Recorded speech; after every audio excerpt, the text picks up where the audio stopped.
Hello, good morning everyone. So bound for Albuquerque, Bohol ta karong buntaga. So biyahe ta kay mag-deliver ta sa atong lechon food package nga gi-order sa atong suki si Ma'am Vivian. So tara atong yatod. Biyahe ta karon. Lechon na lutong tama, balat ay kumakagat. Sa unang tikim pa lang, alam mong sulit agad. Bakals, bakals, pagkaon patok sa masa. Lechon at handaan, saya ang kasama.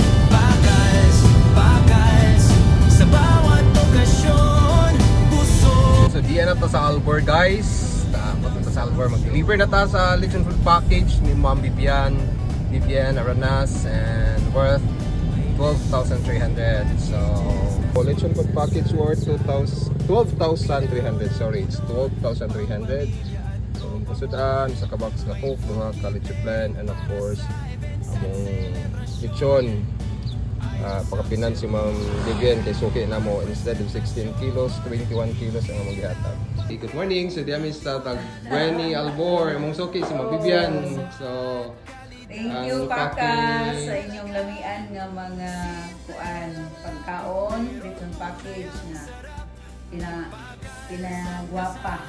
Okay, so ang package mo is 12.3 niya. Suki man ni imbis 16 kilos pa, gino na mo 21. Thank you. Kinangga kayo naman si Ma'am Vivian.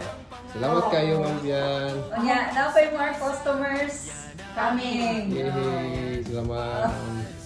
So, delivery done, and thank you Ma'am Vivian sa Tagwani, Albuquerque, Bohol, Tagwani Elementary School. So dito pagkatod silang eskwelahan ni Ma'am Vivian. Salamat kayo niya mo order na sa ating ilang mga kauban nga teachers niya sa Tagwani Elementary School. Salamat kayo, tarabay, pakals ta!